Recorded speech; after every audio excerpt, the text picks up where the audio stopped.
சுத்தமான நாமத்திற்கு இன்றும் என்றும் இப்பொழுதும் எப்பொழுதும் சதா காலங்களிலும் நம்முடைய பிதாவாகிய தேவன் ஒருவருக்கு கனமும் மகிமையும் ராஜரீகமும் சதா காலங்களிலும் உண்டாயிருப்பதாக.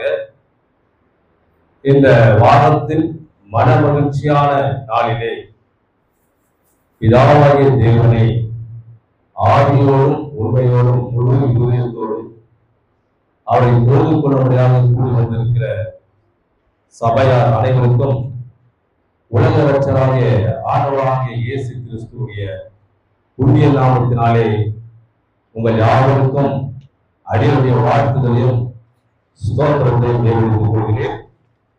உங்களை இந்த நாளிலே தேவன் காணும்படியாக கிருபை பாராட்டின மகா பெரும் தேவனுக்கு மீண்டுமாக தேவனுடைய சமூகத்திலே தேவனுக்கு நன்றி சொல்ல கடமைப்பட்டவனாக இருக்கிறேன். இந்த நாளிலே தேவன் நமக்கு கொடுக்கக்கூடியதான ஆலோசனைகள், அந்த ஆவிக்குரிய உணவு என்ன என்பதை நமக்கு கொடுக்கப்பட்டதான அந்த நேரத்திலே நாம் காத்திருந்து நம்முடைய இருதயத்தின் நினைவுகளை, சிந்தைகளை ஒருமுகப்படுத்தி நம்முடைய செவி தேவனுடைய சத்தத்திற்கு சாய்த்து நம்முடைய இருதயத்திலே செவியின் மூலமாக தேவனுடைய வார்த்தையை கேட்டு அதை இருதயத்திலே பதிய வைத்துக் கொள்ள நம்மை நாம் சரி செய்து கொள்வோம். தேவன் தாமே நம் ஒவ்வொருவரையும் ஆசீர்வதிப்பாராக. இந்த நாளிலே இந்த பிராந்திய சபையிலே பேசும்படியான அழைப்பினை கொடுத்ததான சபையார் ஊழியர்கள், சபையார் மற்றும் பொறுப்பாளர்கள், நடத்துனர் அனைவருக்கும் அடியனுடைய சார்பாக நன்றியும் வாழ்த்துதலையும் சொல்லி என்னுடைய செய்தியை நான் தொடங்குகிறேன். விசேஷித்த இந்த நாளிலே வேதத்திலே நாம் இரண்டு விதமான மனிதர்களை நாம் காண்கிறோம். ஒரு மனிதன் நீதிமான் என்று சொல்லப்படுகிறான். அந்த மனிதனுக்கு ஆப்போசிட்டாக, எதிராக ஒரு மனிதன் துன்மார்க்கனாக காணப்படுகிறான். இந்த ரெண்டு மனிதனும் அவர்களுக்கு உள்ளதான அந்த வேறுபாடுகள், தேவனால் கொடுக்கப்படுகிறதான அந்த ஆசீர்வாதங்கள், அந்த கிருபைகள் இந்த இருவருக்குமே மாறுபடுகிறது. தேவனால் கொடுக்கப்படக்கூடியதான அந்த ஆசீர்வாதங்கள் நீதிமானுக்கு ஒரு விதமாகவும் துன்மார்களுக்கு ஒரு விதமாகவும் வேதத்திலே பதிவு செய்யப்பட்டிருக்கிறது. அந்த பதிவுகளை நாம் கவனிக்கும் பொழுது முதலில் இந்த நீதிமான் என்றால் யார்? ஒரு முன்னோட்டமாக ஒரு சில காரியங்களை மேலோட்டமாக நாம் பார்க்கணும்னா, தேவனுடைய சத்தியத்தை மனதார பேசி, மனதார உண்மையாக உள்ளான ஆழத்திலிருந்து சத்தியத்தை வெளிப்படுத்த, கலப்படம் இல்லாமல், கட்டுக்கதைகளை சொல்லாமல் உண்மையான சத்தியத்தை தன்னுடைய மனதார பேசக்கூடியவன், நீதி நியாயங்களை செய்து கர்த்தருடைய கட்டளைகளை, கற்பனைகளை, உடன்படிக்கைகளை கைக்கொண்டு வாழ்பவன், கிறிஸ்து இயேசுடைய ரத்தத்தினாலே கழுவப்பட்டவன், இவன் நீதிமான். எசேக்கியேல் 18ஆம் அதிகாரம் 5வது வசனத்தை வாசிக்கும் போது,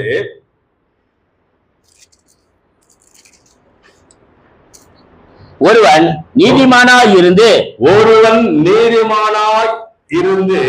நியாயத்தையும் நீதியையும் செய்து, நியாயத்தையும், ஒருவன் நீதிமானா இருந்தாலே அவன் என்ன செய்வான்? நியாயத்தை செய்வான், நீதியை செய்வான். அவன் அநீதிமானா இருந்தா வேற விதமா செய்வான். ஒருவன் நீதிமானா இருந்து நியாயத்தையும் நீதியும் செய்து, 9வது வசனத்துக்கு அப்படியே போவோம். கடந்து, என் கட்டளைகளின்படி நடந்து என்னுடைய நீதி நியாயங்களை செய்து என்னுடைய கட்டளையின்படியாக அந்த நீதிமான் நடந்து என் நியாயங்களை கைக்கொண்டு என்னுடைய நியாயங்களை, இந்த உலகத்துக்குரிய நியாயங்களை குறித்து பேசாமல் அவருடைய நியாயங்களை குறித்து பேசி உண்மையாய் இருப்பானாகில் உண்மையாய் மனதார சத்தியத்தை பேசி சத்தியத்தை பிரசங்கித்து அந்த சத்தியத்திற்கு உண்மையாய் வாழ்வானானால் அவனே நீதிமான். அவன்தான்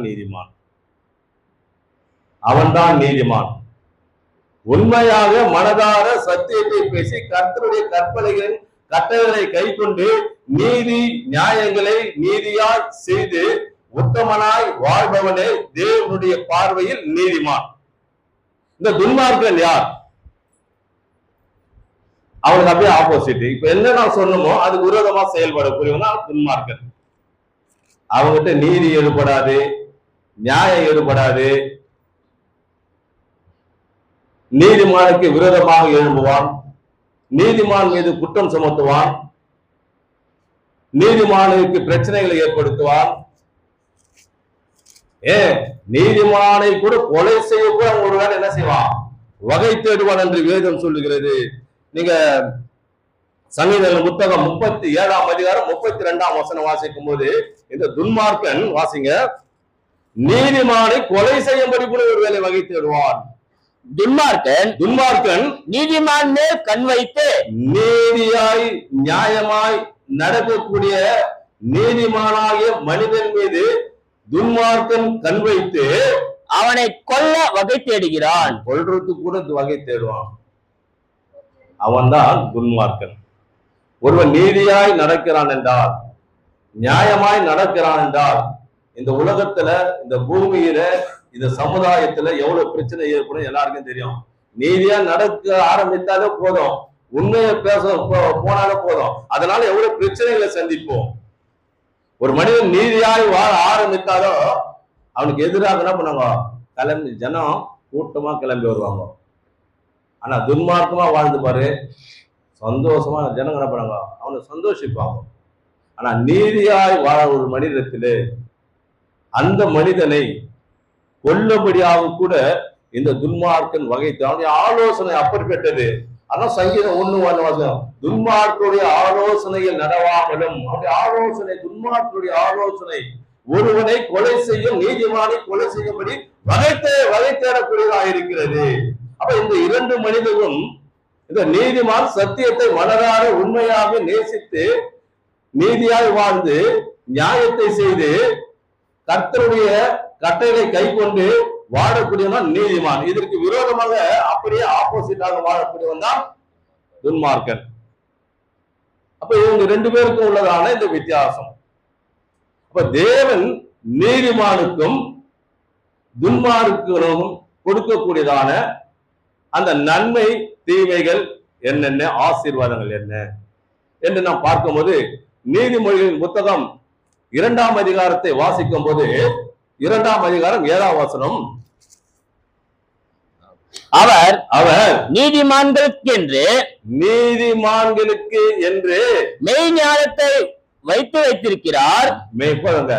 அவர் யாரு? நம்முடைய பிதாவாகிய தேவனாகிய மதிப்புக்குரிய அவர், மிகப்பெரிய கனத்துக்குரியவர், மதிப்பிற்குரியவர். அவர் நீதிமான்களுக்கு என்று என்ன வைத்திருக்கிறார்? மெய் ஞானம். மெய் என்றால் உண்மை, ஞானம் என்றால் அறிவு. ஒரு உண்மையான அறிவு, பகுத்து அறிந்து ஆராய்ந்து எந்த ஒரு செயலையும் பேசக்கூடியவன், செயல்படுத்தக்கூடியவனாக நீதிமானை இந்த பூமியின் மீது தேவன் வைத்திருக்கிறார். அதனால்தான் நீதிமானுக்கு மெய் ஞானத்தை தருகிறார், மெய்யான அறிவை தருகிறார். மெய் என்றால் உண்மை, ஞானம் என்றால் அறிவு. இந்த மெய் ஞானத்தை தேவனானவர் துன்மார்க்கனுக்கு தராமல் நீதிமானுக்கு தருகிறார்.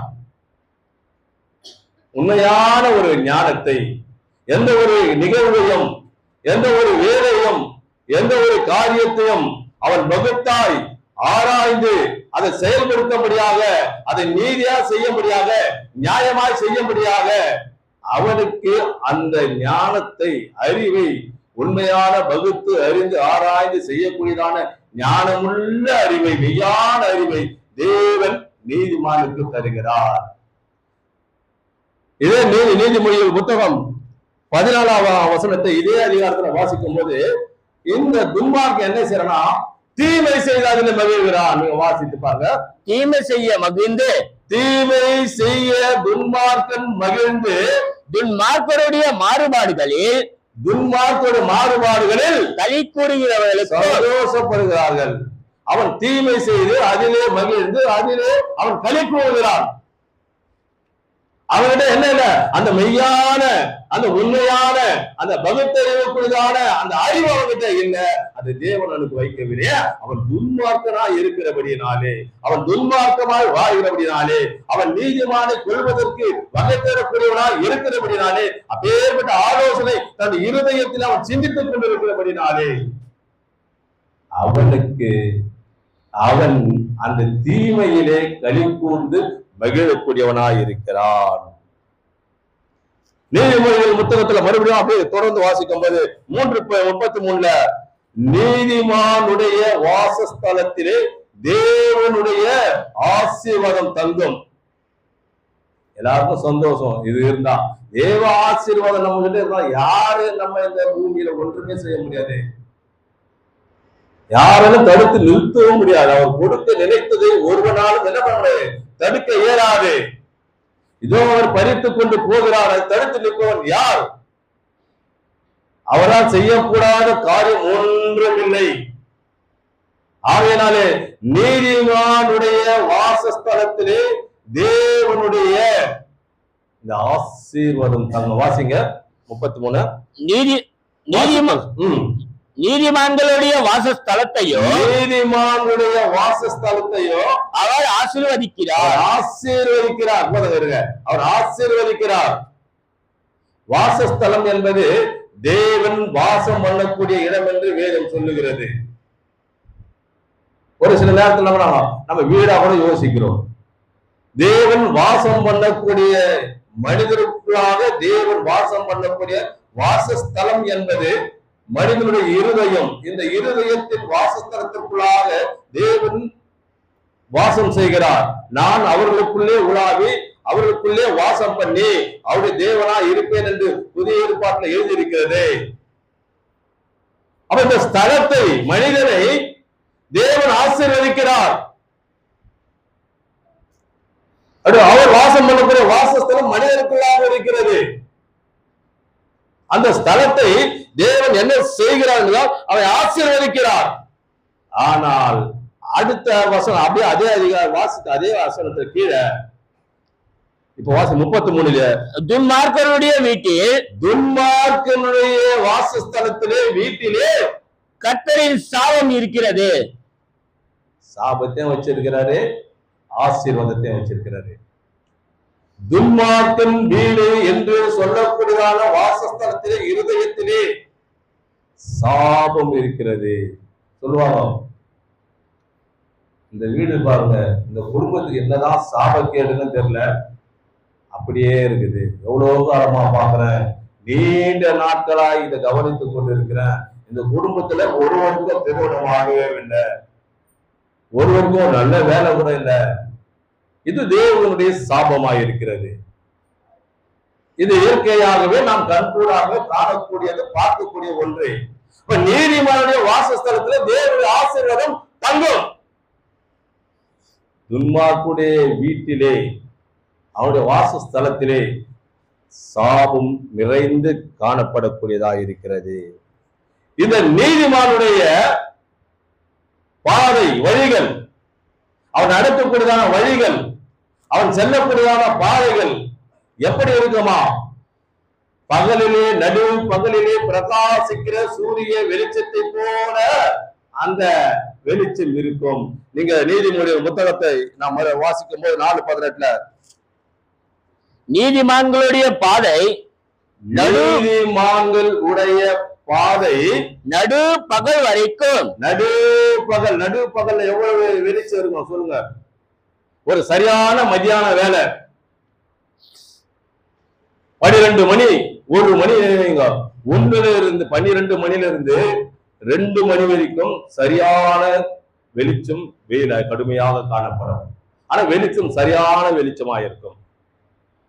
அதை போல நீதிமானுடைய அந்த பாதைகள், அந்த வழிகள், அவன் நடக்கக்கூடியதான வழிகள், அவன் செல்லக்கூடியதான பாதைகள் அவ்வளவு மிகுந்த ஒரு பிரகாசம் உள்ளதாய், வெளிச்சம் உள்ளதாய், மிகவும் பிரகாசமாய் வெளிச்சமா இருந்தா நம்ம கூர்ந்து எல்லாரும் கவனிப்பாங்க அத. ஆனா ஒரே காரிருளா இருந்தா பாப்பாங்களா? அங்க போவாத, அங்க என்ன ஒரே இருட்டா இருக்குது, வெளிச்சமா இருக்குது, அங்க போங்க, அப்படியா அந்த வழியா போங்க. அங்க எப்படி இருக்குது? பட்ட பகலை போல வெளிச்சம் இருக்கிறது, பாதுகாப்பு இருக்கிறது. இது காரிருளா இருக்கிறது, இங்க செல்லாது. இது நீதிமானுடைய பாதை. நடுப்பகலிலே பிரகாசிக்கிற சூரியனுடைய வெளிச்சத்தை போல இருக்கிறது. 19வது வசனத்தை வாசிக்கும் போது, துன்மார்க்கனுடைய பாதையோ, துன்மார்க்கனுடைய அந்த பாதை, அவன் செயல்படுத்தக்கூடிய வழிகள், அவன் நடக்கக்கூடியதான பாதைகள் எப்படி இருக்குதா? காரிருளை போல் இருக்கும். காரிருளை போல இருக்கக்கூடியதாக. இருள் என்பது வேறு, காரிருள் என்பது வேறு. மிகுந்த இருள், மிகுந்த ஒரு இருட்டான ஒரு சூழ்நிலை. யாருடைய பாதை? துன்மார்க்கனுடைய பாதை. நீதிமானுடைய பாதை, தேவனுடைய பிள்ளைகளுடைய பாதை. அவர்கள் நீதியாய் நியாயத்தை செய்து, சத்தியத்தை மனதார பேசி, தேவனுடைய உடன்படிக்கைகளை கை கொண்டு, நீதி நியாயங்களை நியாயமாக செய்து அவர்கள் வாழக்கூடியவர்கள். அப்படி வாழக்கூடியவர்கள் அந்த பாதை, அவர்கள் செல்லக்கூடியதான அந்த பாதை, அந்த வழிகள், வாழ்க்கை செல்லக்கூடியதான வழிமுறைகள் எல்லாமே எப்படி இருக்கும்? பிரகாசமா இருக்கும், மிகுந்த வெளிச்சமுள்ளதா இருக்கும், ஜொலிக்கக்கூடியதா இருக்கும். அப்படியே ஆனால் இந்த துன்மார்க்கனுடைய வழியோ, அவருடைய வாழ்க்கையின் வரைமுறை, அவன் செல்லக்கூடிய அந்த பாதை எப்படி இருக்கும்? ஒரு காரிருள் நிறைந்ததா இருக்கும், ஒரு காரிருளா இருக்கும். அப்பேற்பட்ட அந்த இருள் ஒருவேளை நாம் இருந்திருப்போம். ஒருவேளை அந்த இருளின் அந்தகாரத்தில் இருக்க நம்மை மீட்டெடுத்து அவருடைய ஆச்சரியமான புண்ணியங்களை அறிவிக்கப்படி இன்றைக்கு நம்மை அழைத்திருக்கிறார்.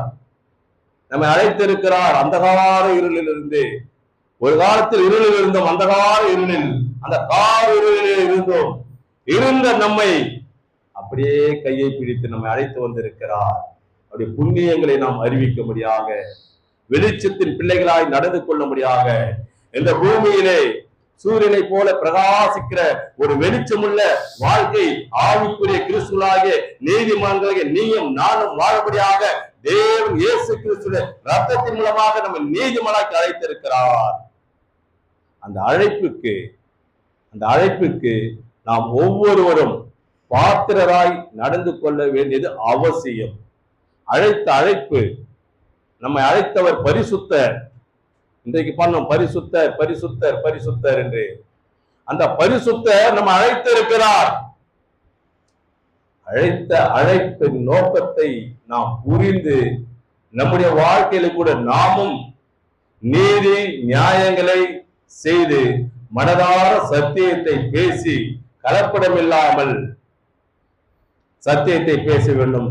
சத்தியத்தை விற்பவராக அல்ல, அதை வாங்குவதாக. நாம் என்ன சத்தியத்தின் பேர் விற்பனையாக செய்து கொண்டிருக்கிறார்கள். காசுக்காக ஏதாகிலும் பேசி என்ன பண்ணாங்க, காசு எங்க கொடுக்குறாங்க அவங்க என்ன சொல்றாங்க அதை தான் பேசுறாங்க.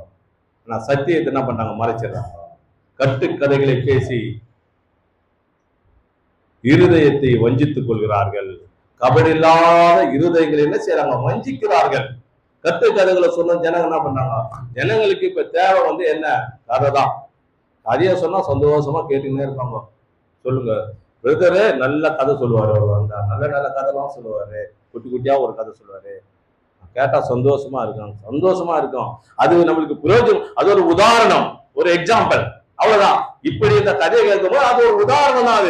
அது ஒரு வசனம் கிடையாது, அது ஒரு உதாரணம். இப்படி அதாவது ஒரு உதாரணத்தை சொல்லி அவர்களுக்கு விளக்கும் போது அதை அவங்க ஏற்றுக்கொள்வது, அந்த வசனத்தை புரிந்து கொள்வதற்கு அது ஒரு வசதியாக இருக்கும். அது இயேசு கிறிஸ்துவானவர் அநேக உதாரணங்களை உவமைகளாக சொல்லி அந்த மக்களுக்கு விளக்கினார் தன்னுடைய பிரசங்கத்திலே. ஒரு கதையை சொல்லும்போது அதே கதையை சொல்லணும்னு நம்மளுடைய எதிர்பார்க்க கூடாது. சத்தியம் என்ன சொல்லுது, சத்தியம் என்ன போதிக்கிறது, நம்ம நீதிமானா இருந்து நீதி நியாயங்களை செய்ய சொல்லி இருக்கிறது, அப்படி ஒரு கட்டளைகளை கை கொள்ள சொல்லி இருக்கிறது. அப்பதான் நாம் நீதிமானா இருக்கும் வேதம் சொல்லுகிறது. அதன்படி நாம் செய்ய வேண்டுமே என்று யோசித்து நாம் பார்க்கும்போது செய்யும்போது அந்த சூழ்நிலையில தான் நம்முடைய பாதை வெளிச்சமா இருக்கும். நடுப்பகல் வரைக்கும் பிரகாசிக்கிற சூரிய வெளிச்சத்தை போல உடைய பாதை இருக்கும், வாழ்க்கை இருக்கும். துன்மார்க்குடைய பாதை அப்படி இல்லாமல் ஆறுதல் நிறைந்ததாய் இருக்கும். எனக்கு பிரியமானவர்களே, இந்த நீதிமானுடைய பேரு பூமியிலே புகழ் பெற்று விளங்கும். இந்த நீதிமானுடைய பேரு புகழ் பெற்று விளங்கும். நீதிமொழிகள் புத்தகம் 10ஆம் அதிகாரம் 7வது வசனத்தை வாசிப்போம் என்று சொன்னால், நீதிமானுடைய பேர் புகழ்பெற்று விளங்கும், துன்மார்க்கனுடைய பேரோ அழிந்து போகும். பாருங்க, நீதிமானுடைய பேர் புகழ் பெற்று விளங்கும். தேவனுடைய பிள்ளைகளுடைய பேர் ஒருவேளை நாங்க மரித்தாலும் பிறகு நீங்கள் பேசுவீர்கள். இன்றைக்கு எவ்வளவு நீதிமான்களை குறித்து பேசிக் கொண்டிருக்கிறோம். வேதத்திலே நாம் வாசிக்கும் போது எவ்வளவு நீதிமான்களை குறித்து பேசிக் கொண்டிருக்கிறோம். இன்றும் அவருடைய பேர் வேதத்திலே பதிவு செய்யப்பட்டு புகழ் பெற்று விலகிக் கொண்டிருக்கிறது. ஆனால் துன்மார்க்கன் பேர் அப்படி இராமல் அவருடைய பேர் என்ன ஆகுமா? அழிந்து போகும். அந்த வசனத்தை மறுபடியும் வாசித்து முடியுங்க. நீதிமானுடைய பேர் புகழ்பெற்று விளங்கும். புகழ் நீ தேடி போக தேவை. புகழ தேவன் உனக்கு அந்த புகழை கொண்டு வருவார். நீ நீதிமானாய் வாழ்ந்தால் தேவன் உன்னை பேர் பெற்று புகழாய் வாழ செய்வார். அதற்கு நீ நீதிமானாய் இருக்கணும், அவ்வளவுதான். அந்த நீதிமானாய் இருக்கணும்னா நீதி நியாயத்தை நியாயமாய் செய்யணும். ஒருவருக்கு நீதி சொல்கிறோம் என்று சொன்னால், நியாயம் செய்கிறோம் என்று சொன்னால், அதை தேவனுடைய திட்டத்தின்படியாக, தேவனுடைய தீர்மானத்தின்படியாக எந்த விதத்திலும் முகதாட்சணம் இல்லாமல் நீதியாய் செய்யணும். அவங்க நமக்கு வேண்டப்பட்டவங்க, அதனால அப்படி ஒரு நியாயத்தை நம்ம செய்யக்கூடாது. வேதம் சொல்கிறது முகதாட்சணியம் நல்லது அல்ல. முகதாட்சணியம் பார்க்கக்கூடாது. நீதியா நீதி, நியாயமா நியாயம். ஒரு கணவன் மனைவிக்கு, ஒரு மருமகனுக்கும் மாமியாருக்கும் ஒரு பிரச்சனை வந்துச்சுன்னா கணவன் என்ன செய்யணும்? மனைவி சைடு பேசுறதா தாய் சைடு பேசுறதா பெரிய ஒரு பிரச்சனை ஆயிடும். அங்க பேசினா இங்க பிரச்சனை, இங்க பேசினா அங்க பிரச்சனை. இப்ப கணவனுடைய சூழ்நிலை என்ன? என்ன பிரச்சனை வந்தாலும் அம்மா தப்பு செஞ்சாலும் தவறுதான், மனைவி தவறு செய்தாலும் தவறுதான். அது நீதியாய் ஒரு மனிதன் அவன் புருஷனாய் இருந்து அதை சுட்டி காட்ட வேண்டும். அவன் ஒரு புருஷனாய் அவன் இருந்து அதை சுட்டி காட்ட வேண்டும். ஒரு ஆண்மகனாய் இருந்து தாய் தவறு செய்தாலும் தவறுதான் என்பதை அவன் நியாயமான முறையில் அதை உணர்த்த வேண்டும். மனைவி தவறு செய்தாலும் தவறுதான். அப்பொழுது அவன் தான் நீதிமான். மனைவி இப்படி சொல்றாங்க, மனைவி கிட்ட ஒரு பேச்சை பேசிட்டு அம்மா கிட்ட ஒரு பேச்சை பேசிட்டு போயிட்டு அவனா மனிதன்? அவன் மனிதனா? நீதியாய் சொல்லு. யார் தப்பு செஞ்சாலும், அது யாரா இருந்தாலும் நீதியாய் செயல்படு. வேதம் சொல்லுகிறது, நீதி நியாயங்களை சரியாக செய்து அதை கடைபிடித்து உண்மையாய் வாழ்பவன் தான் நீதிமான். அது வேறு விதமாக பேசி, இல்ல பிரதர் எங்க அம்மா அப்படி சொல்லணும், அவங்க போச்சு அவங்க கிளம்பி போயிடுவாங்க, இவங்க என் மனைவி சரி, என் மனைவி என்ன பண்ண அவங்க நாள் போட்டு நாங்க அம்மா விட்டு கிளம்பி போயிடுவாங்க, நான் என்ன பண்றது? வேற வழி இல்லை. எங்க அம்மா பேசுறது எங்க மனைவிக்கு பேசுறதா? நீதியை பேசு, உண்மையை பேசு. ஏன்? உனக்கு மெய் ஞானத்தை கொடுத்திருக்கிறார். நீதிமான்களுக்கு என்று தேவன் மெய் ஞானத்தை வைத்திருக்கிறாரே, அந்த உண்மையான மெய் ஞானத்தை பெற்றுக்கொண்ட நீ ஞானமாய் நீ பேசு, உண்மையை பேசு, தவறை சுட்டி காட்டு. அப்பொழுது அவர்கள் அதிலிருந்து விடுபடுவதற்கு ஒரு வாய்ப்பு. நாம அவங்களுக்கு ஒத்து ஒழுங்கணும். என்ன பண்ணுவாங்க? மறுபடியும் என் பத்தியா எவ்வளவு பேசலாம், என் புள்ளதான். அவங்க உடனே பெருமையாயிடும் தாய்க்கு. மனைவிக்கு என்ன பண்ணுவோம்? மனைவி சரி பேசினா எங்க வீட்டுக்காரர் தான், எங்க அம்மா சைடு கூட பேசல பாருங்க, என் சைடு தான் பேசுவாரு, அவருக்கு தெரியும் நான் கிளம்பிடுவேன்னு அப்படின்னு சொல்லக்கூடாது. நியாயமா இருக்கணும், நீதியா இருக்கணும். எதை செய்தாலும் அந்த நீதி நியாயம் தேவனுடைய உபதேசத்தின்படியாக, சட்டத்தின்படியாக அந்த நீதி நியாயத்தை நாம் யாரா இருந்தாலும் செய்யக்கூடியவர்களாக நாம் காணப்பட வேண்டும். அப்படி செய்தால் அந்த மனிதனுடைய நீதிமான் என்று சொல்லக்கூடிய மனிதனுக்கு புகழ் பெற்று விளங்கும். நீ தவறுக்கு தப்புக்கு ஒத்து போனா உன் பேர் என்ன ஆயிடும்? கிறுக்கி போடப்படும், அழிந்து போய்விடும், பேர் அழிந்து போய்விடும். இந்த நீதிமானுடைய அந்த நாவு, வேதம் சொல்லுகிறது, ஒரு நீதிமானுடைய நாவு என்பது என்னவா? சுத்த வெள்ளி. வெள்ளி விலை ஏறினோம் போது இன்னைக்கு 300 ரூபாய்க்கு மேல கூட தாண்டி போகுது. 50 ரூபாய் 60 ரூபாய் இருந்த வெள்ளி விலை கப கூடிக்கிட்டே போயிடுச்சு. அப்ப எல்லாரும் வெள்ளியை விரும்புவல, வெள்ளிக்கு விலை அதிகமாக போய்கொண்டே இருக்கிறது.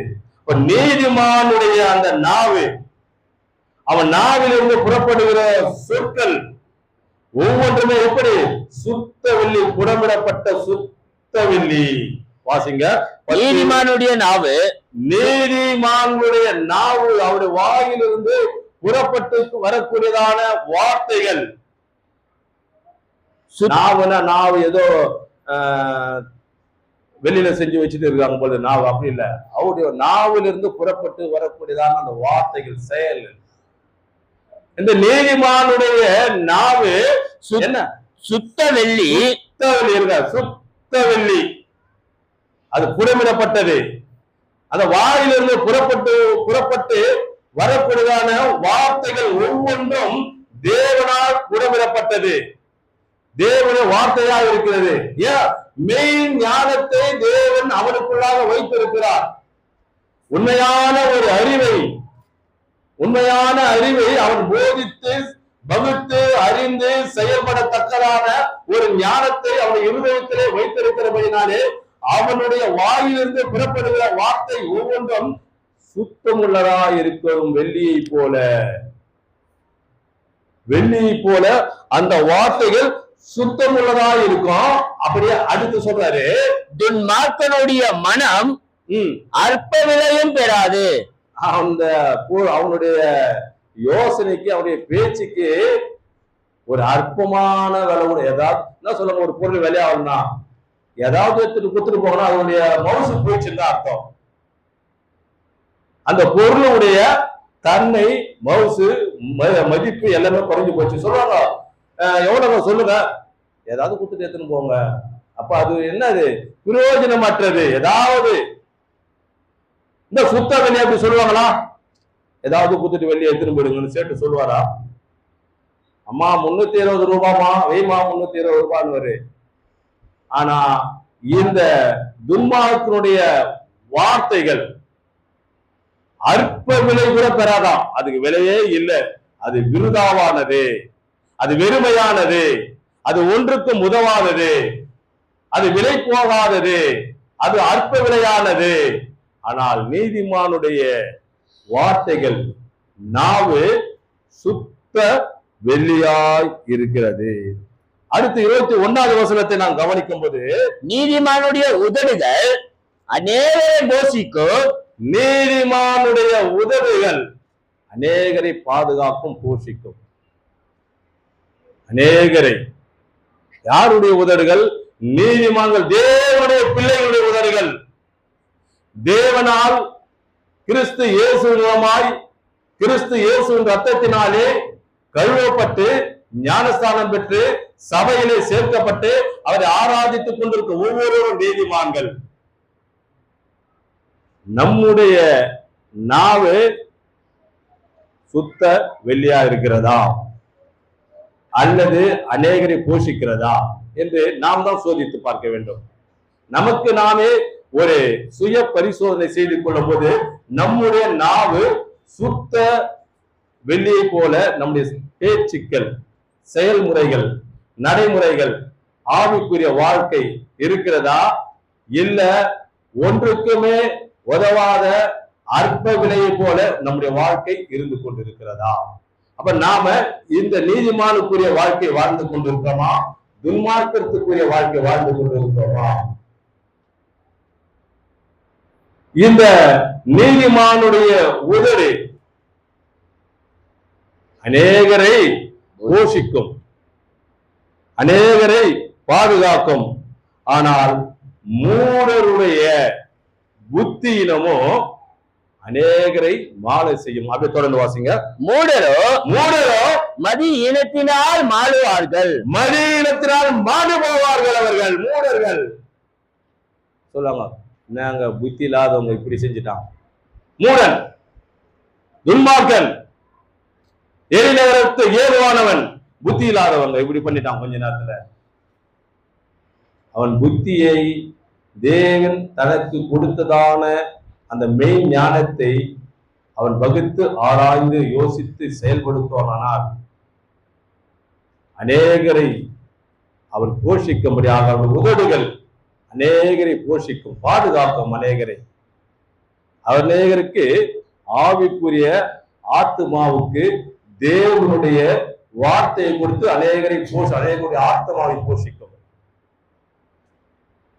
ஆனால் இந்த மூடருடைய உதடிந்து அதன் நிமித்தமாக அவர்களே என்ன செய்வார்கள்? மாண்டு போவார்கள், மாடுவார்கள். மூடர் என்ன பண்ணாங்க? வெட்டிக்கின்னு குத்திக்கின்னு ஒருத்தரோட ஒருத்தர் மாண்டு போவார்கள், மாடுவார்கள், மரித்து போவார்கள். 10:25 வாசிக்கும் போது, சுயல் காற்று கடந்து போவது போல் துன்மார்க்கன் கடந்து போவான். அது கீழே வாசிங்க. நீதிமானோ நித்திய அஸ்திபாரம் உள்ளவன். நீதிமான் நித்திய அஸ்திபாரம் உள்ளவன். அவன் கிறிஸ்து இயேசுவின் மூலம் கட்டப்பட்டதான மிகுந்த ஒரு பலமுள்ள அஸ்திபாரத்தின் மேல் அவன் கட்டப்பட்டவனாய் இருக்கிறான். அது பெருங்காற்று அடித்தாலும் சரி, பெரு வெள்ளம் வந்தாலும் சரி, பெருமழை பெய்தாலும் சரி, அது அவனை ஒரு சேதப்படுத்தாது. இந்த பெரு வெள்ளம், பெருங்காற்று, பெருமழை என்பது நம்முடைய வாழ்க்கையிலே வரக்கூடியதான பாடுகள், தொல்லைகள், வியாதிகள், வியாகுலங்கள், பிரச்சனைகள். இதுதான் பெரிய பாடுகள், பெரிய தொல்லைகள், பெரிய பிரச்சனைகள். பெருங்காற்று, பெரு வெள்ளம் எப்பேற்பட்ட மிகப்பெரிய ஒரு சோதனை, மிகப்பெரிய ஒரு வேதனை, மிகப்பெரிய ஒரு கண்ணீருக்குரியதான கவலைகள், துக்கங்கள், பாரங்கள், பலவீனங்கள் எது வந்தாலும் கிறிஸ்து இயேசுவானவர் அவனுக்கு நித்திய அஸ்திபாரமாயிருக்கிறார். அவர் நித்திய அஸ்திபாரம். ஆனால் துன்மார்க்கன் அப்படி இராமல், இப்ப மேல வாசிங்க. துன்மார்க்கன் பயப்படும் காரியம் அவனுக்கு வந்து நேரிடும். நீதிமான் விரும்புகிற காரியம். 10:25 மேல வந்து வாசிங்க. சுழல் காற்று கடந்து போவது போல், சுழல் காற்று கடந்து போவது போல் துன்மார்க்கன் கடந்து போவான். துன்மார்க்கன் போயிடுவான், அவ்வளவுதான், கடந்து போய்விடுவான். நீதிமானும் நித்திய அஸ்திபாரம் உள்ளவன். பெருமழை வந்தாலும் சரி, எப்பேற்பட்ட மிகப்பெரிய ஒரு சோதனை வந்தாலும் சரி, மிகப்பெரிய பலவீனங்கள், பாடுகள், தொல்லைகள், வியாதிகள், வியாகுலங்கள், பட்டினி, பஞ்சம், பற்றாக்குறை எது வந்தாலும் அவன் கிறிஸ்துவின் மேல் போடப்பட்ட அஸ்திவாரம் ஆனபடினாலே, அவன் கிறிஸ்துவனுடைய சபையிலே அவயமாய் இருக்கிறபடினாலே, சபைக்கு தூணும் ஆதாரமாய் இருக்கிறபடினாலே, அது ஒன்றும் அவனை என்ன பண்ணாது? சேதப்படுத்தாது. அது ஒன்றும் அவனை சேதப்படுத்தாது. துன்மார்க்கன் அப்படி இராமல் சுழல் காற்று பதறடிக்கிறது போல அவன் என்ன செய்வான்? பறந்து போவான். பதற கீழே கொட்டிட்டு கிராமத்துல ஊதுனாங்கன்னு வச்சுங்க, கீழே அந்த மணிகள் தான் பதறி எங்க போகுதுன்னா பண்ணான் பறந்து போயினே இருக்கும். அது எங்க போகுதுன்னு தெரியாது, அது பாட்டு பறந்து போயினே இருக்கும். எங்க போய் விழுது? அவன் துன்மார்க்கன் அஸ்திபாரம் இல்லாதபடினாலே அவன் வீழ்ந்து போகிறான். 10:27 வாசிக்கும் போது, கர்த்தருக்கு பயப்படுதல் ஆயுசு நாட்களை பெருக பண்ணும். கர்த்தருக்கு பயப்படுகிற நீதிமானுடைய ஆயுசு நாட்களை தேவன் கூட்டி கொடுக்கிறார். 10 வருஷமா அந்த இடத்துக்கு ஒன்னும் 5 வருஷம் போ. யாருக்கு? கர்த்தருக்கு பயப்படுகிறவன் நீதிமானுக்கு. அவன் தேவனுடைய பிள்ளை, கிறிஸ்து இயேசுவினால் கழுவப்பட்டவன். அவனுக்கு தேவன் என்ன செய்யறாரு? ஆயுசு நாட்களை கூட்டி கொடுக்கிறார். நம்ம வேதத்துல பார்க்கிறோம். எசேக்கியாவுக்கு எத்தனை வருஷம்? 15 வருடத்தை கூட்டி கொடுத்தார். அப்ப இதெல்லாம் உண்மைதானே? அப்ப பேசக்கூடிய வார்த்தைகளை நாம் உதாரணத்தோடு ஒரு காரியத்தை ஒப்பிடும் போது இந்த வசனம் உண்மையா இருக்குது. அதை நாம் இருதயத்திலே ஏற்றுக்கொள்ள வேண்டுமே. ஆயுசு நாட்களை கூட்டி கொடுப்பேன் என்று சொல்றாரு. அது உண்மையா என்று யோசிக்கும் போது அங்கு ஒருவரை காட்டுகிறார், எசேக்கியாவை. அவருடைய ஆயுசு நாட்களை தேவன் கூட்டி கொடுத்தார். 15 வருடம். அவருடைய காலங்கள் முடிந்து விட்டது. உடைய வீட்டு காரியத்தினை ஒழுங்கு செய்து கொள் என்று சொன்னதான தேவன் அவருடைய ஆயுசு நாட்களை 15 வருடம் கூட்டி கொடுக்கிறாரு. இங்க காண்கிறோமே, நாமும் உண்மையான நீதிமான். அவன் என்ன சொன்னான்? தேவனே, நான் செய்த தான தர்மங்களை நினைத்து அருளும், எனக்கு உதவி செய்யும். அவ்வளவுதான். நான் அங்க போனேன், இங்க செஞ்சேன், இங்க நின்று அங்க போனேன், இவ்வளவு பார்த்தேன், அது எதுவுமே சொல்ல. 2 வார்த்தை சுருக்கமா, தேவனே, நான் செய்த தான தர்மங்களை நீ எனக்கு நினைத்து உதவி செய்யும். உடனே கண்ணி வைக்கும் நேரத்தில் அந்த ஜெபம் கேட்கப்பட்டது. உடனே அவனுக்கு ஆயுசு நாட்கள் 15 வருடம் கூட்டி கொடுத்தார் தேவன். ஒரு நீதிமானாய் இருந்து உண்மையாய் நீதியாய் சத்தியத்தை செய்து வாழ்ந்து இருப்பானால் அவனுடைய ஆயுசு நாட்கள் பூமியில பெருகும். ரொம்ப நாளைக்கு தேவன் அவனை வைத்துப்பார். பழைய ஏற்பாட்டு காலத்து நீதிமான்கள் எவ்வளவு வருஷம் வாழ்ந்தார்கள்? 900 வருஷம், 750 வருஷம், 700 வருஷம் நாம் பார்க்கிறோமே. நாமும் தேவனுக்கு பிரியமானதை செய்து நீதியாய் வாழ்ந்தால், ஒருவேளை நம்முடைய காலங்கள் முடிந்தாலும் தேவனிடத்துல கேட்கும் பொழுது அதை நமக்கு என்ன பண்ணாரு? மாற்றி தரக்கூடிய வல்லவராய் இருக்கிறாரு. நம்முடைய காலங்கள் யாருகிட்ட இருக்கு? அவருடைய கரத்தில் இருக்கிறது. அவர்தான். நம்முடைய காலங்கள் நம்ம கிட்ட இல்லை. நாம நினைச்சுக்கோம், நாளைக்கு இந்த தேசத்துக்கு போவோம், நாளைக்கு இந்த பட்டணத்துக்கு போவோம், நாளைக்கு இந்த நகரத்துக்கு போவோம், நாளைக்கு இதை செய்வோம், நாளைக்கு அதை செய்வோம், 4 நாளைக்கு அதை செய்வோம், அடுத்த மாதம் அதை செய்வோம். நாம தீர்மானம் செஞ்சு வைக்கிறது மட்டும்தான் நம்ம வேலை. அதை வாய்க்க செய்யக்கூடியது அவர். நான் நட்டு அப்போலோ நீர் பாய்ச்சினால் காரியங்களை விளைய செய்யக்கூடியவர் தேவன். அவர் தான் அதை தீர்மானிக்கணும். நாம தீர்மானம் மட்டும்தான் பண்ண முடியும். அதை நிறைவேற்ற வேண்டியது அவர்.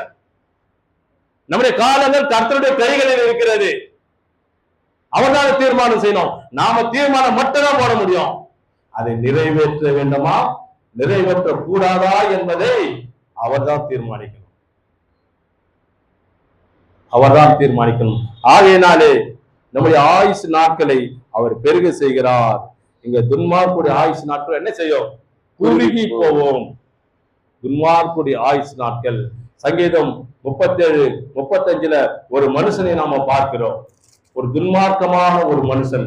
அவன் தன் நிலத்திலே விளைந்த பச்சை மரத்தை போல செழிப்பானவனாய் தழைத்தவனாய் ஓங்கி வளர்ந்தான். கொஞ்ச நாள் பொறுத்து தேடினேன். அவன் காண வாசிங்க 35. கொடிய பலவந்தனான ஒரு துன்மார்க்கனை கண்டு அவன் தனக்கு ஏற்ற நிலத்திலே முளைத்திருக்கிற பச்சை மரத்தை போல் தலைத்திருக்கிற ஒரு பச்சை மரத்தை போல தழைத்தவனாய் இருந்தான். செழிப்புள்ளவனாய் இருந்தான். யார் அவன்? துன்மார்க்கன். அவன் தன் நிலத்திலே விளைந்திருக்கிற ஒரு பச்சை மரத்தை போல செழிமையுள்ளவனாய் செழித்தவனாய் தழைத்தவனாய் இருந்தார். அடுத்து ஆனாலும் அங்க ஒரு இன்ட்டு வைக்கிறார். அதுதான் முக்கியம். அங்க ஒரு இன்ட்டு வச்சுட்டாரு. அவன் செல்வ செழிப்பா இருந்தான், செல்வ சீமானா இருந்தான், செழித்திருந்தான், ஓங்கி வளர்ந்திருந்தான். அங்க ஒரு இன்ட்டு வைக்கிறாரு. ஆனாலும் அவன் ஒழிந்து போனான். அவன் ஒழிந்து போனான். அவன் செல்வ செழிப்புள்ளவனா இருந்தான், தழைத்திருந்தான். ஆனாலும் அவன் ஒழிந்து போனான். அடுத்து பாருங்கள், அவன் இல்லை. பாருங்கள், அவன் இல்ல. அவனை தேடினேன், அவன் காணப்படவில்லை. காணப்படவும் இல்லை. அவனை தேடினேன், அவன் காணப்படவும் இல்லை. அவன் எங்க போனான்னு கூட தெரியல. துன்மார்க்கரோ காற்று பதறடிக்கும் பதரை போல் அவர் ஒழிந்து போவார்கள். அவருடைய ஆயுசு நாட்கள் குறுகி போகும். அவருடைய நாட்கள் குறுகி போகும். நீதிமன்றம் 11:8 வாசிக்கும் போது, இக்கட்டிலே நீதிமான் இக்கட்டினின்று நீதிமான் இக்கட்டினின்று விடுவிக்கப்படுவான். அவனுக்கு ஏற்படுகிற விக்கட்டுகள் அவன் விடுவிக்க.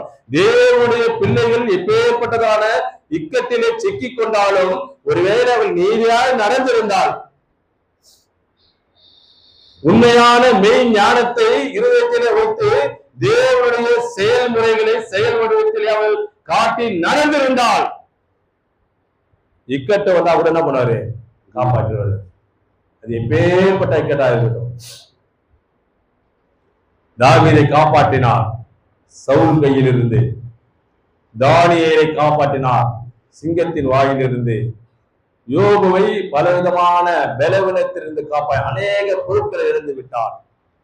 அவனை ஆசீர்வதித்து அவனுக்கு இரட்டிப்பான ஆசீர்வாதத்தை தேவன் அவனுக்கு கொடுத்தார். பவுலுக்கு ஏற்பட்டதான சோதனை புதிய ஏற்பாட்டிலே பார்க்கிறோம். பவுலுக்கு ஏற்பட்டதான சோதனை, அந்த சோதனையில கூட அவர் என்ன செய்தாரு? மரிப்போம் என்று நிச்சயித்திருந்தோம், நாங்க மரிச்சு போவோம், ஆசியாவிலே எங்களுக்கு நேரிட்டதை உங்களுக்கு சொல்ல எங்களுக்கு மனது இல்லாத இல்லை. ஆனாலும் அதை நாங்கள் உங்களுக்கு தெரிவிக்கிறோம். என்னவென்றால், நாங்கள் மரிப்போம் என்று நிச்சயித்திருந்தோம். அப்பேற்பட்ட மரணத்திலிருந்து அவர் எங்களை தப்புவித்தார், இன்னும் தப்புவிக்கிறார், இனிமேலும் தப்புவிப்பார். அப்படியானால் நாங்கள் எங்கள் மேல் நம்பிக்கை வைக்காமல் மரித்தோரை உயிரோடு எழுப்புகிற ஜீவனுள்ள தேவன் மேல் எங்களுடைய நம்பிக்கையை வச்சோம். துன்மார்க்கருடைய நம்பிக்கை என்ன பண்ண அழிஞ்சு போயிடும். நீங்க வாசிங்க அந்த வசனத்தை. துன்மார்க்கருடைய நம்பிக்கை 11:7 வாசிங்க. நீதிமொழிகள துன்மார்க்கன் மரிக்கும் போது அவன் நம்பிக்கை அழியும். துன்மார்க்கருடைய நம்பிக்கை அழிந்து போயிடும். தேவனுடைய பிள்ளைகளுடைய நம்பிக்கை பாருங்க, மரிப்போம் என்று நிச்சயித்திருந்தோம். அந்த சூழ்நிலையில கூட எங்களுடைய நம்பிக்கை மரித்தோரை உயிரோடு எழுப்புகிற ஜீவனுள்ள தேவன் மேல நாங்கள் நம்பிக்கை வைத்ததாலே அவர் எங்களை தப்புவித்தார், இன்னும் தப்புவிக்கிறார், இனிமேலும் தப்புவிப்பார். நாங்க அவர் மேல வச்ச நம்பிக்கை. துன்மார்க்கருடைய நம்பிக்கை அழிந்து போகும். கிறிஸ்துவன் மரித்தாலும் பிழைப்பான் என்ற ஒரு நம்பிக்கை நீதிமானுக்கு இருக்கிறது. அவனுக்கு இக்கட்டு வந்தாலும், ஒருவேளை மரித்து போனாலும், மரித்தாலும் பிழைப்போம் என்ற நம்பிக்கை கிறிஸ்துவனுக்கு மாத்திரம் தான் உண்டு. மற்ற யாருக்குமே அந்த நம்பிக்கை இல்லை. பவுலை காப்பாற்றினார். இப்பேற்பட்ட தேவ தாசர்களை இக்கட்டிலிருந்து தேவன் விடுவித்து இருக்கிறார். 11:9 வாசிக்கும் போது, இந்த நீதிமான் தன்னுடைய அறிவினாலே தப்பித்துக் கொள்வான் பிரச்சனைகள் வரும்போது. நீங்க வாசிங்க. மாயக்காரன் தனக்கு அடுத்தவனை வாயினால் கெடுக்கிறான், நீதிமானோ அறிவினால் தப்புகிறான். தான் வாயினாலே கெட்டு போயிடுவான். பேசினே இருப்பான். எப்படி? தன் வாயினாலே அவன் கெட்டு போகிறான். நீதிமானோ தன்னுடைய அறிவினாலே அவன் காப்பாற்றப்படுகிறான். தொடர்ந்து 11:10 வாசிங்க கொஞ்சம் விரைவா. செம்மையானவர்களுடைய ஆசீர்வாதத்தினால் 11:10 நீதிமான்கள் நன்றாய் இருந்தால், நீதிமான் ஒரு பட்டணத்திலே அவன் நன்றாய் இருந்தால் பட்டணம் களிக்கூறும். பட்டணம் சந்தோஷமா இருக்கும்.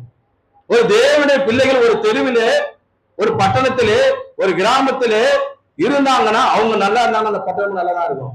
ஏன்னா அவங்க நல்லதே சொல்லிட்டு இருப்பாங்க, நல்ல காரியங்களை செயல்படுத்திக் கொண்டிருப்பார்கள், நல்ல விதைகளை விதைத்துக் கொண்டிருப்பார்கள்.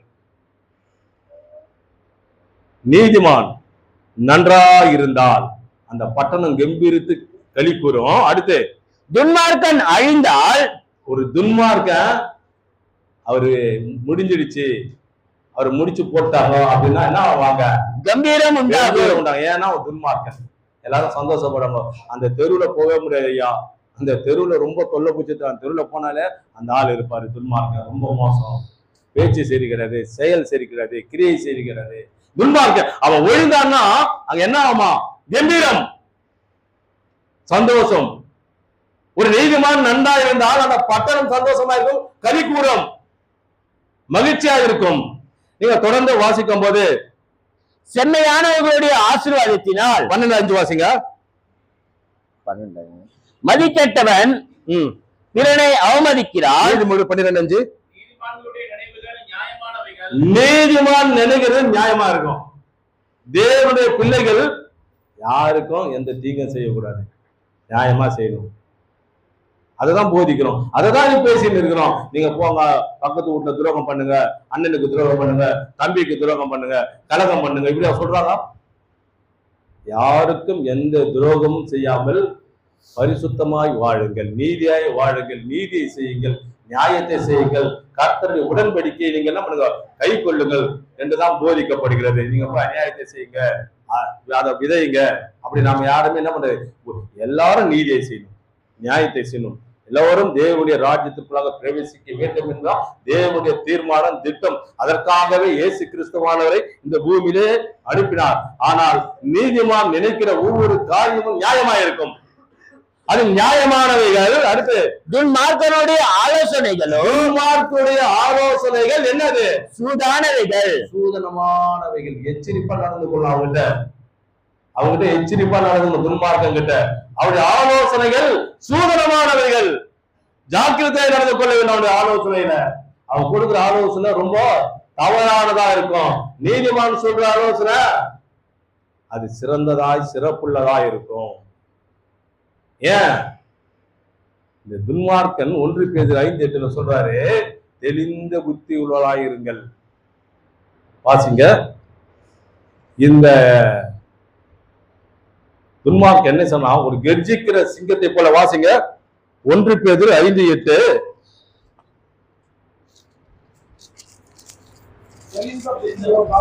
தெளிந்த புத்தி உள்ளவராயிருங்கள், விழித்திருங்கள், ஏனெனில் நம்முடைய எதிராளிக பிசாசாம் எவனை விழுங்கலாமோ என்று ஒரு கர்ஜிக்கிற சிங்கத்தை போல இருப்பான். ஐயா ஒரு 5 நிமிடம் எடுத்துடுமா? 45 நிமிடம் ஆயிடுச்சு, ஒரு 5 நிமிடம் சரியா முடிஞ்சு. சரியா, அவன் கர்ஜிக்கிற சிங்கத்தை போல இருப்பான். யாரை விழுங்கலாமோ அது ஆலோசனை சூதனமானவைகள். அவனுடைய எச்சரிப்பாய் நடந்து கொள்ள வேண்டும், எச்சரிப்பாய், ஜாக்கிரதையாய். அவருடைய ஆலோசனை மிகவும் தவறானதாக இருக்கும். அதான் முதல்ல தாவீது சொல்ல, துன்மார்க்கருடைய ஆலோசனை நடவாமலும், பாவியுடைய வழியில் இல்லாமலும், பரியாசக்காரர் உட்காரும் இடத்தில் உட்காராமலும், கர்த்தருடைய வேதத்தில் இரவும் பகலும் தியானமாயிருக்கிற மனுஷன் பாக்கியவா, அவன் செய்வதெல்லாம் பாக்கியம். அவன் நீர்க்கால்கள் ஓரமாய் நடப்பட்டு தன் காலத்திலே கணித்தருகிற இலை உதிராத ஒரு பச்சை மரத்தை போல இருப்பார். ஒரு துன்மார்க்கரை பார்த்தோம், யாரவன்? தன் நிலத்திலே விளைந்த மழைத்த தழைத்த பசுமையான பச்சை மரத்தை போல நான் தேடினேன், காணப்படவில்லை. ஆகையினாலே இந்த துன்மார்க்குடைய ஆலோசனை என்பது ஒரு தவறானதா இருக்கக்கூடியதா இருக்கிறது. நீங்க 11 நீதிமொழிகள் 15:8 வாசிப்பது, இங்கு ஜபமானது, நீதிமான்களுடைய ஜபம் தேவனுக்கு பிரியம். எப்போ நீங்க கேட்பீங்க, எப்போ இடத்துல நீங்க ஜெபிப்பீங்க, முழங்கால் படியிட்டு கேட்கிற ஜபம் தேவனுக்கு பிரியம். வாசிங்க 15:8 நீதிமொழிகள். துன்மார்க்கனுடைய பலி, துன்மார்க்கன் செய்கிற பலி, செலுத்துற பலி, அவன் ஜபம் எல்லாமே அருவருப்பானது. அதுக்கு உதாரணம் வைத்திருக்கிறார் காயின். காயினுடைய பலியை தேவன் என்ன செய்துட்டாரு? அப்புறப்படுத்தினார். ஆபேலுடைய பலியை ஏற்றுக்கொண்டார். அவனுடைய இருதயத்தின் நினைவுகள் சரியானதாக இல்லை. அவன் நீதிமானை கொலை செய்யும்படி வகை தேடப்படுவனாய் இருக்கிறான். இந்த காயின் தன்னுடைய சகோதரனாகிய ஆபேலை நீதிமானாய் ஆபேலை கொலை செய்யும்படி அவனுடைய யோசனைகள் இருக்கிறது, வகை தருகிறார். அவனுடைய பலியை அங்கீகரித்து கொள்ளவில்லை, புறக்கணித்து விட்டார்.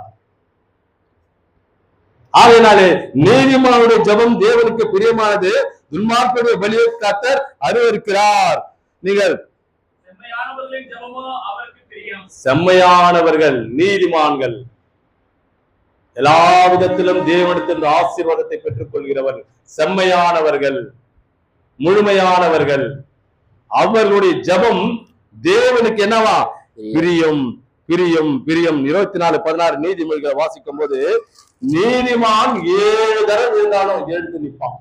நீதிமான் 7 தரம் விழுந்தாலும் திரும்பவும் எழுந்திருப்பான். எத்தனை இடர்பாடுகள், எத்தனை பலவீனங்கள், எத்தனை வியாதிகள், எது வந்தாலும் என்ன பண்ணா? எழுந்து நிற்பான். ஏன்? தேவன் அவனுக்கு ஊன்றுகோலாய் இருக்கிறார். அவனை கையை பிடித்து தேவன் நீதிமான். அவன் எத்தனை பலவீனங்கள், எத்தனை முறை வீழ்ந்து போனாலும் எழுந்து அவன் நிற்கக்கூடியதான அந்த முழுமையான பலத்தை தேவன் தர போல் என்னை பலப்படுத்துகிற கிறிஸ்துவனாலே எல்லாவற்றை செய்ய எனக்கு பலன் உண்டு. ஏன் என்னை பலப்படுத்துகிறார்? தாவீது சொன்னார், என் பலனாகிய கர்த்தாவே, என் பலன் நீதான், நான் ஒன்றுமில்லை, நான் வெறும் மண், களிமண் என்பதை நான் உணர்கிறேன். நீதான் என்னுடைய முழுமையான பலன். நான் நிற்கும்படியாக என் கால்களை ஊன்றி பூமியிலே நிற்கும்படியாக என் கால்களை வலிமையாக்குகிறேன், நீதான். ஆகையினால இங்க பார்க்கும்போது நீதிமான் 7 தரம் இருந்தாலும் எழுந்திருப்பான், ஆனா துன்மார்க்கனோ தீமையிலே தீங்கிலே இடர்ந்து கிடப்பான். அவன் துன்மார்க்கன். அப்படியே பாருங்க, நிறைய பேரை பார்க்கிறோம். பூமி ரோட்டு ஓரமா கூட எவ்வளவு பேரை நம்ம சந்தி தினந்தோறும் பார்த்து கொண்டுதானே இருக்கிறோம். தீமையிலே இடறி வாழக்கூடிய அதுலதான் இருக்கிறாங்க. ஒன்னும் அதுக்கே அடிமையா இருக்கிறாங்க. போதை வஸ்துகளுக்கு அடிமையாக அப்படியே இடறி போய் தீமையிலே இடறி கிடைக்கிறார்கள். தொடர்ந்து வாசிக்கும் போது 28ஆம் அதிகாரம் 12ஆம் வசனத்தை வாசிக்கும் போது 28:12 நீதிமான்கள் களி கூறும் போது, நீதிமான்கள் சந்தோஷப்படும் பொழுது, களி கூறும் போது, மகிழ்ச்சியா இருக்கும் பொழுது மகா கொண்டாட்டம் உண்டாகும். மகா கொண்டாட்டம் எல்லாருக்கும். ஒரு நல்லவன் ஒரு தேர்தல நின்று வெற்றி அடைஞ்சிட்டான்னு வச்சுக்கோ, ஜனம் ரொம்ப சந்தோஷப்படுவாங்க. ரொம்ப நல்லவருங்க அவரு. ஏன்? மக்களுக்காக எல்லாத்தையும் செய்வார். எந்த விதமான பிரதிபலனும் எதிர்பாராமல் மக்களுக்காக உழைக்கக்கூடியவர், ஒரு நல்ல மனுஷன் அப்படின்னு உலகத்துல சொல்லுவாங்க. ஆனா ஒரு நீதிமான் சந்தோஷமா இருந்தா அப்ப இன்னும் எவ்வளவு சந்தோஷம் கொண்டாட்டம் இருக்காங்க. பூமிக்குரிய மனிதன் ஒரு நல்லவன் என்று சொல்லும் போது மக்கள் சந்தோஷப்படுகிறார்கள். ஒரு அநீதிமான் நின்று வெற்றி பெற்று விட்டால் ஜனம் கொண்டாடப்படுவாங்களா? ஆனா மனசுக்குள்ள யோசிப்பாங்க, அவன் கெலிக்க கூடாது, ஓட்டு போடக்கூடாதுன்னு. ஆனாலும் அவன் அவனா வின் பண்ணிடுவான். அது வேற வழியில அவங்க என்ன பண்ணுவாங்க? ஓட்டை போட்டு அவன் வின் பண்ண வச்சிருவாங்க கட்சிங்க. அது வேற வழி. ஆனா நீதிமான் தேவனுடைய பிள்ளை ஒருவன் நன்றாய் இருந்தால் இந்த தேசம் என்ன பண்ண இடம் என்ன பண்ணும்? களி கூறும். அடுத்து அப்படியே வாசிங்க. துன்மார்க்கர் எழும்பும் போதோ, துன்மார்க்கர்கள் எழும்பும் போது மக்கள் என்ன செய்வாங்களா? மனுஷர் மறைந்து கொள்கிறார்கள். துன்மார்க்கம் வரும்போது யாரும் என்ன பண்ண மாட்டாங்க? எதிர்க்க போய் அவர்கிட்ட அப்படியே நிப்பாங்க. அவர் அங்க வர்றாருன்னா அவங்க அப்படி ஓரமா போய் நிப்பாங்க, மறைஞ்சுக்குவாங்க. அவர் போட்டோம், ஐயா போட்டோம், நம்ம போலாம் மூலமா. ஏன்? அவர் துன்மார்க்கன். துன்மார்க்கன் எழும்பும் போது மக்கள் மறைந்து கொள்வார்கள். எவ்வளவு வேறுபாடு இருக்கு. நீதிமான் ஒரு நல்ல மனுஷன் வந்தா என்ன பண்ணாங்க? அவன் எதிர்க்க தைரியம் போய் ஐயா வணக்கம் ஐயா சொல்லிட்டு போயிட்டு இருப்பாங்க. ஆனா அவர் வந்தாருன்னா ஐயா வணக்கம் ஐயா சொல்லும். அவரை பார்த்து என்ன பண்ணாங்க? துஷ்டனை கண்டா தூர ஒரு அடின்னு விலகி ஓடி விடுவார்கள். 29:2 வாசிக்கும் போது, நீதிமான்கள் பெருகினால் ஜனங்கள் மகிழ்வார்கள். ஜனங்கள் சந்தோஷப்பட தேவனுடைய பிள்ளைகள் பூமியிலே நாளுக்கு நாள் பெருக பெருக ஜனங்கள் சந்தோஷப்படுவார்கள். ஜனங்கள் சந்தோஷப்படுவார்கள். நல்லவர்கள் பூமியிலே வாழும் பொழுது தேவன் மக்கள் நம்ம சந்தோஷப்படுவாங்க. அடுத்து துன்மார்க்கர் ஆளும் போது, ஒரு துன்மார்க்கம் கிட்ட ஆட்சியை கொடுத்து மக்கள் அவன் ஆளும் போது மக்கள் என்ன பண்ணுவாங்க? ஜனங்கள் தவிப்பாங்க. ஜனங்க அடுத்து என்ன சட்டத்தை கொண்டு வர போறாரோ, என்ன நம்ம மேல சுமத்த போறாரோ, எந்த வரிய போட போறாரோ, எதை செய்ய போறாரோ, எதை புடுங்க போறாரோ நம்ம கிட்ட இருந்து ஜனங்க தவிப்பாங்க. ஏன்? அவன் துன்மார்க்கன் ஆளுகிறான்.